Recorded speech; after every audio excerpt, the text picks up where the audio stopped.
Bonjour les amis, on est juste devant l'Assemblée nationale. Il y a un petit rassemblement des Gilets jaunes pour la paix. Pour la paix contre la guerre.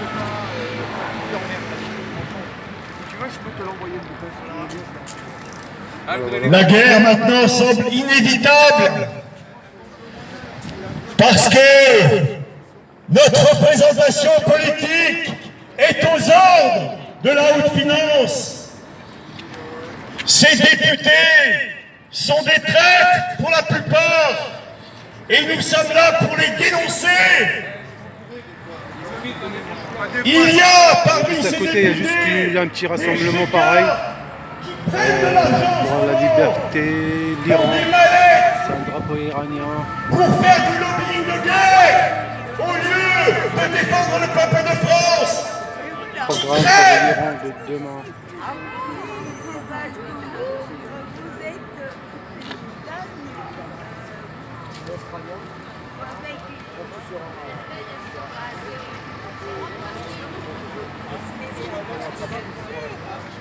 Gaulois au martyr du Soudan. Aux dernières nouvelles, il y a même des députés En Iran en qui 2022. sont alcoolisés, qui arrivent à vomir dans les pots de fleurs. Il y en a même d'autres qui sont interpellés avec des valises pleines de billets. Ah, on ne savait pas qu'on avait des valises de billets chez nous. Première nouvelle. Le troisième, il joue au troisième. Bravo, c'est ça qui nous défend. Bravo, bravo. Actuellement, les pays de l'OTAN se mobilisent pour envoyer des chars en Ukraine et non des avions, des chars. L'OTAN dispose effectivement d'armes très élaborées. Et la vérité, c'est que les États-Unis prennent le retard sur la Russie en ce moment. En matière d'armement et notamment de missiles. Bonjour. Oui, bonjour. Alors il y a un petit rassemblement pour l'Iran, soutenir le mouvement iranien.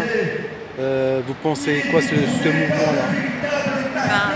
Comme vous le savez, il y a un soulèvement populaire à l'intérieur de l'Iran depuis plus de 6 mois maintenant. Il y a eu des centaines et des centaines de morts, des 30 000 prisonniers durant les manifestations. Il y a eu au moins, là le chiffre il est pas à jour depuis que ça a changé, il y a eu plus de 70 enfants qui ont été tués lors des soulèvements. Donc, Et le silence du monde entier, quoi. C'est ça le problème. Bon, je pense qu'il faut soutenir le peuple iranien en laissant le peuple iranien à se défendre. Ce qu'il faut, on voudrait pas que des mots. Il faut mettre les gardiens de la révolution qui tuent actuellement nos enfants et nos frères et nos sœurs à l'intérieur de l'Iran sur la liste des entités terroristes. Ça, c'est très important. Il faut arrêter les mots et il faut agir. Et il faut soutenir le combat du peuple iranien qui désire la liberté pour être libre, pour être indépendant et pour décider de son avenir tout seul. Sans d'autres intermédiaires des autres gouvernements. Exactement. Et en fait, l'histoire a commencé comment? C'est l'histoire de foulard, non? C'est un prétexte, on va dire. En fait, ce soulèvement, en Iran, il y a eu énormément de soulèvements depuis ces 4 décennies. Mais la dernière, c'était par la mort de Mahsa Amini, la fille que vous voyez ici. Elle a été tuée parce qu'elle portait mal son voile islamique. Elle a été tuée par la police des mœurs. Et donc ça a déclenché c'est la goutte d'eau. Voilà, ça a débordé. Et c'est pourquoi les femmes sont venues en première position dans cette manifestation. On va dire le foulard, c'est obligatoire là-bas en Iran, c'est ça? Oui, le port du foulard, de hijab islamique est obligatoire. Et celui qui ne porte pas, il a une amende, non? Ou une prison? En fait, c'est pas, on le porte obligatoirement, mais celui qui le porte mal a une amende ou des coups de fouet ou emprisonnement. celles qui la portent mal, parce que ce sont les femmes qui doivent porter. À l'époque Poutine, Et là, vous avez une petite on va dire, espoir. Bien sûr, oui, bien sûr. Cette fois, je pense que le peuple iranien a décidé de son avenir. Et cette fois-ci, Et les partis politiques, ils disent quoi là-bas? Ils sont silencieux. il n'y a pas de parti politique en Iran. Il y a un guide suprême qui s'appelle Ali Khamenei qui dirige la totalité du pouvoir. Le reste, c'est du service. Il n'y a pas d'opposition. Voilà, exactement. Avant, il y avait des réformistes. Maintenant, aujourd'hui, il y a plus. Ce qui est important, c'est que les Iraniens veulent le changer. Pas de retour en arrière. Plus de liberté, plus de démocratie.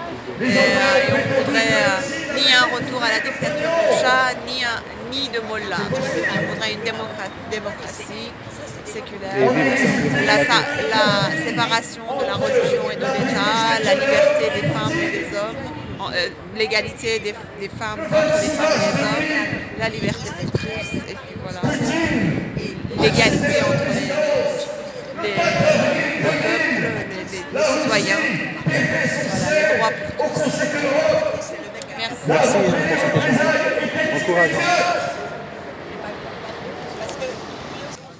ne pas acheter les diamants des conflits. Il est facile dès lors d'en provoquer pour raréfier le diamant. Est-ce que vous comprenez? Le diamant, c'est aussi un monopole.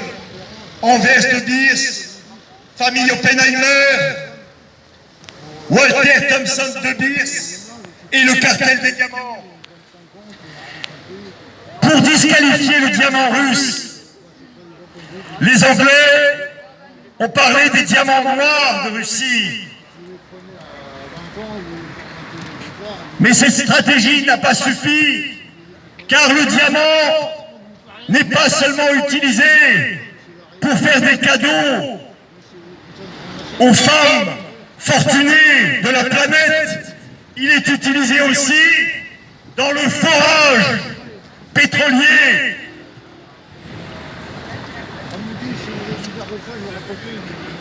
Et aussi dans les industries de l'informatique, dans l'électronique, du fait de l'indice du diamant. L'indice du diamant est à 10, l'émeraude à 7, quand on connaît un peu les gemmes. Il n'y a pas de puits de pétrole sans diamant. Le tunnel de la Manche, par exemple, a été creusé par des foreuses munies de têtes en diamant, changées régulièrement.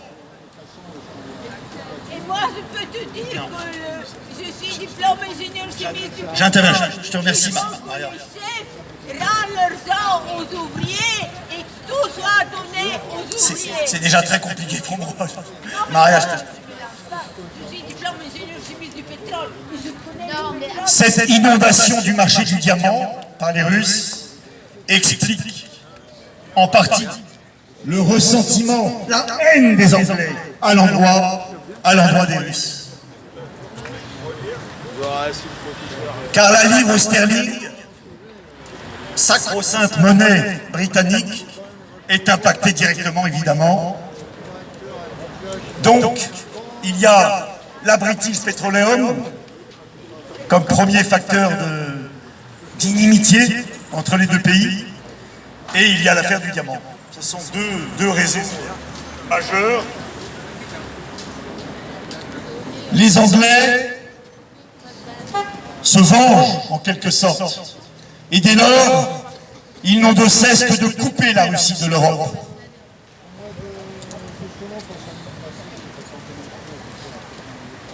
Les Anglais, pour ce faire, pour attaquer la Russie, ont exploité les dissensions régnant au sein de l'Ukraine, les dissensions politiques principalement. Yanukovych était président originaire originaires du Donbass élus légalement en 2004. Eh bien, les Anglais sont venus contester la régularité de son élection.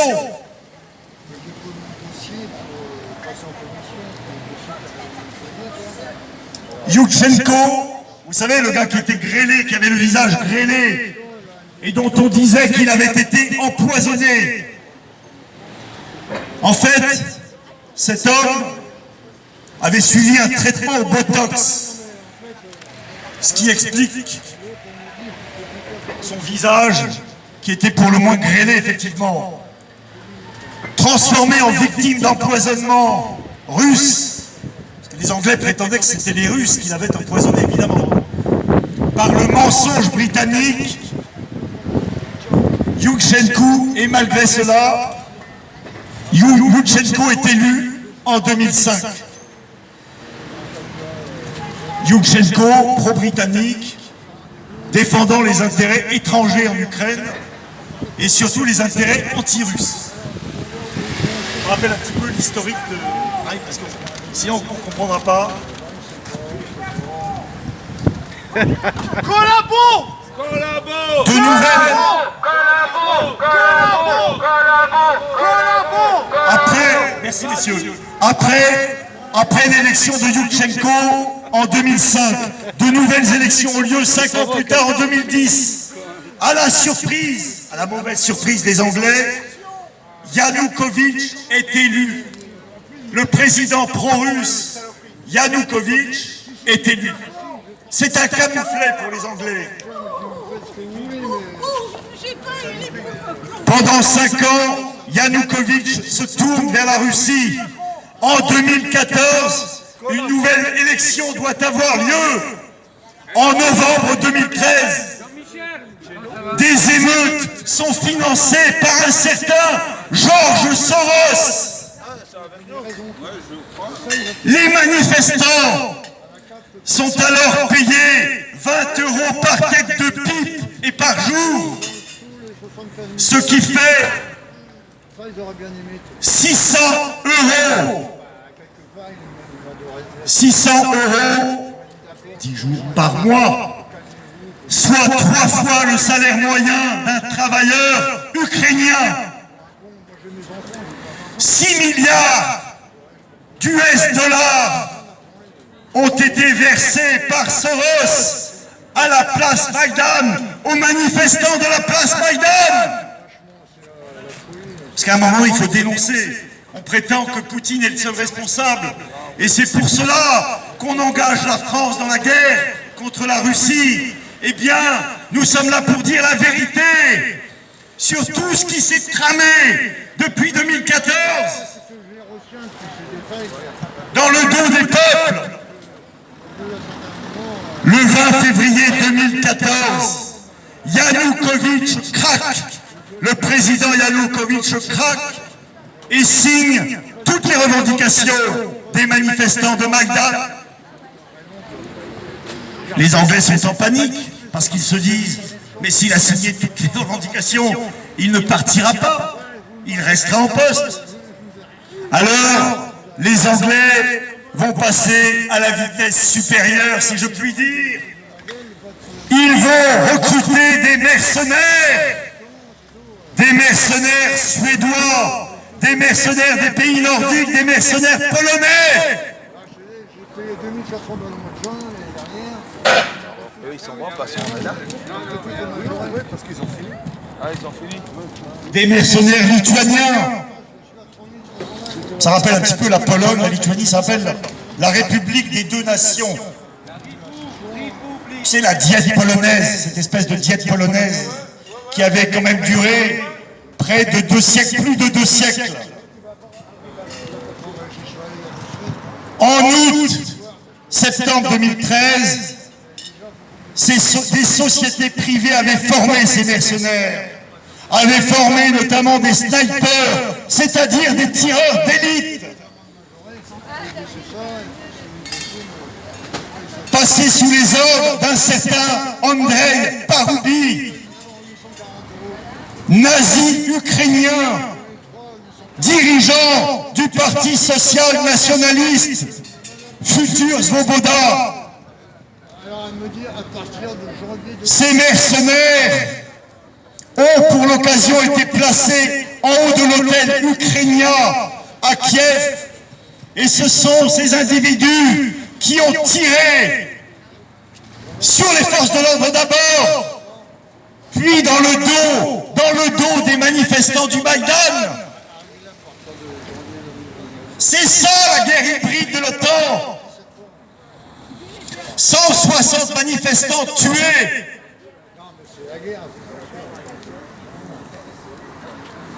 Vous pouvez vous renseigner, il y a un documentaire qui s'appelle Masks of Revolution de Paul Moreira. Masks of Revolution. Ces provocations, ces attentats sous faux drapeau ont provoqué la révolution du Maïdan et la fuite du président Yanukovych qui se réfugie à Kharkov.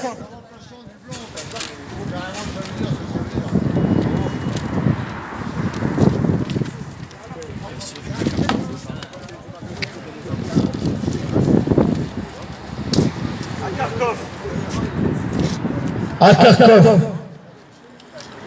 le parti des régions, qui était le parti du président en fuite, organise une réunion au cours de laquelle il demande l'intervention de la Russie en qualité de président légitime de l'Ukraine, élu dans les formes du droit. Il dénonce l'ingérence de l'étranger. Il dénonce le coup d'État fomenté depuis l'étranger. Sur place, Alexei Pouchkov, sénateur russe, qui dirige la commission des affaires étrangères de la Douma, est sollicité pour obtenir l'intervention russe. Réponse décevante de la Russie. La Russie n'est pas prête à intervenir.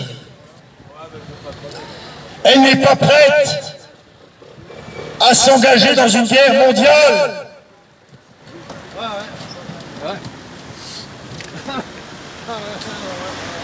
Un autre facteur dans les causes de la guerre qui a lieu aujourd'hui, qui a lieu depuis 2014, c'est-à-dire un siècle après le déclenchement de la Première Guerre mondiale.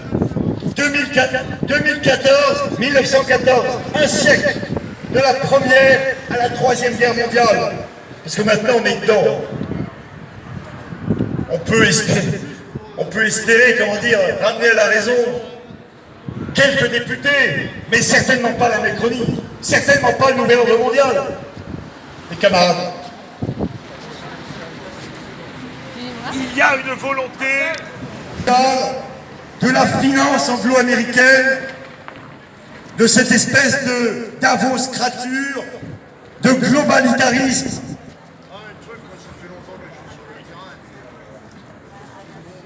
de défendre opiniâtrement le règne du dollar et le règne de la livre sterling.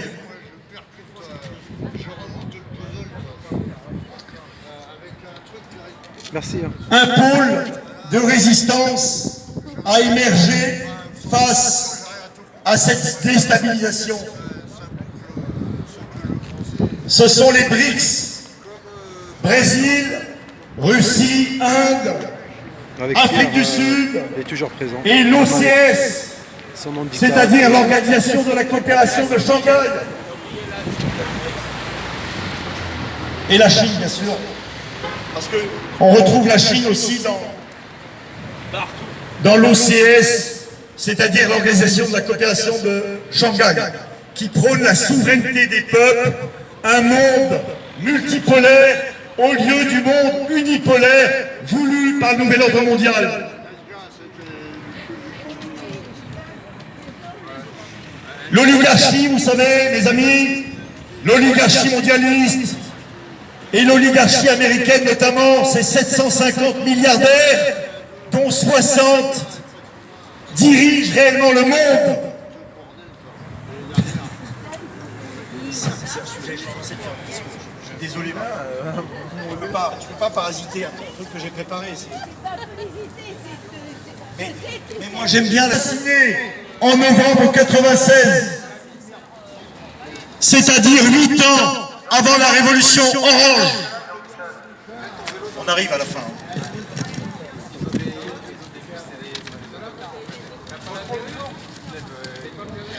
En 2015, alors c'est quoi? Vladimir, on va dire Vladimir, on va pas dire Volodymyr. Vladimir Zelensky devient populaire dans une série télévisée intitulée Sluga Naroda, au service du peuple. On voit sa conception du service du peuple. Hein. En quelques années, il a plongé non seulement l'Ukraine dans la guerre, mais le continent européen tout entier au bord du précipice. En 2017, Zelensky fonde un parti populiste. En 2019, il recueille 73,2% des voix et devient président grâce à Igor Kolomoïski et sa bande de mafieux, d'oligarques mafieux. Pourquoi tout a basculé en 2014 ?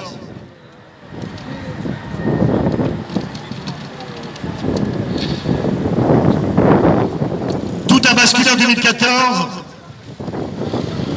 parce que les Anglais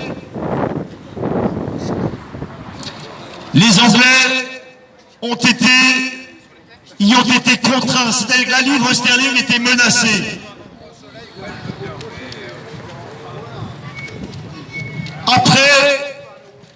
Après avoir cédé Hong Kong à la Chine, enfin pas cédé, c'était la fin de leur mandat, les transferts de fonds se font électroniquement depuis Hong Kong jusqu'en Suisse, dans une chambre de compensation.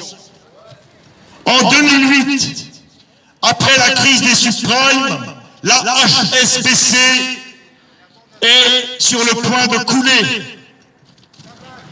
Ce sont les capitaux chinois qui la sauvent. Une oligarchie chinoise décide de sauver cette banque avec ses propres capitaux. Les Anglais ne sont plus en mesure de faire une guerre en Asie. Ils ne veulent pas perdre aussi leur dominium australien et néo-zélandais. Les Chinois ont pour leur part accumulé 20 000 tonnes d'or. Et partager avec vous quelques d'or physique. Quelques informations. 20 000 à 25 000 tonnes, pardon. De GG sur Paris. Allez, à la prochaine, salut les amis. J'ai bientôt fini les amis.